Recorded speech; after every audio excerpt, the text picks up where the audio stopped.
Singkatnya Utsman naik, fitnah pertama yang muncul adalah masuk Islamnya seorang tokoh Yahudi namanya Abdullah bin Sabah. Abdullah bin Sabah. Ini orang Yahudi, bukan Yahudi biasa, tapi tokoh Yahudi, Rabi. Masuk Islam dia. Mengatakan asyhadu an la ilaha illallah, di lisannya asyhadu anna Muhammadar Rasulullah. Abdullah bin Sabah. Tentang Abdullah bin Sabah ini jangankan referensi dari kitab Sunni, dari kitab Syiah pun ada. Siapa dia? Ini tokoh Yahudi paling provokatif di zamannya. Paling provokatif. Ya. Dia mengatakan masuk Islam, Allah ternyata dicatat dalam sejarah, masuk Islamnya ini sebagai kamuflase saja, karena sudah menyusun siasat. Dia mempelajari itu. Masa Abu Bakar gak mungkin diruntuhkan Islam. Ya. Jadi orang ini punya sifat dendam. Karena dulu, Yahudi diusir oleh Rasulullah atas perintah wahyu dari Madinah. Ya. Dari Madinah dikeluarkan, sampai dari Khaybar dikeluarkan. Karena bukan karena diusir, bukan karena turun wahyu saja, bukan. Karena memang penyakit. Ya. Secara hukum politik suka merusak, sudah ada perjanjian. Mereka dikeluarkan bukan karena Allah memerintahkan saja, bukan. Karena memang mereka berperilaku untuk minta dikeluarkan. Ada anak masuk sekolah.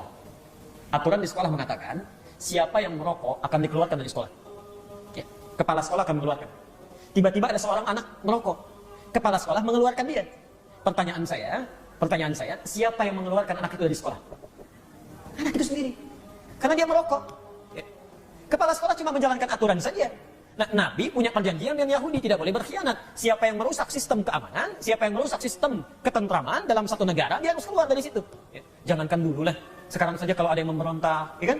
Sekarang ada yang merusak sistem negara, pasti dieksekusi juga kan? Ya. Itu dikeluar, Nabi masih baik itu. Jangan dieksekusi, jangan dibunuh. Mungkin saja dia keluar masih bisa berubah. Dikeluarkan dari Madinah. Itu dendam. Keturunannya diantaranya, itu diwariskan cerita-cerita itu sampai kepada Abdullah bin Sabah. Ini mencari momentum, kapan nih bisa dibalikan lagi situasi. Harus dipecah di dalamnya. Masa Abu Bakar gak mungkin. Karena masih kuat. Masa Umar, setan aja lari, apalagi saya. Ya, Allah. Apalagi dia, maksudnya maaf, bukan saya. Ya, apalagi Abdullah bin Sabah. Baik. Wafat Umar, muncullah khalifah paling lembut. Masya Allah.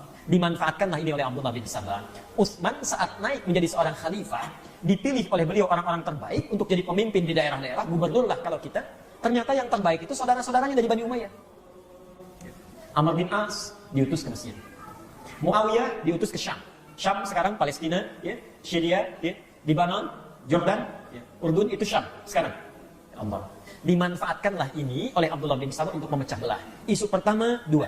Satu, perhatikan, disebarkan di Madinah isu Utsman itu nepotisme katanya. Yang dipilih cuma keluarganya aja, padahal ada sahabat terbaik. Ya. Tapi yang diberikan informasi ini bukan para sahabat-sahabat yang senior, bukan. Ini kalangan-kalangan awam yang biasa, yang umum-umum. Tuh lihat pemimpin kita sudah mulai nepotisme. Zaman Umar nggak ada begitu. Allah. Nah, yang paling menarik, orang nggak ada yang percaya karena orang Madinah tuh tahu siapa Utsman. Tahu, ya. Utsman seorang sahabat diistimewakan oleh Nabi, orang Madinah Darul Hijrah, masya Allah, tidak ada yang percaya.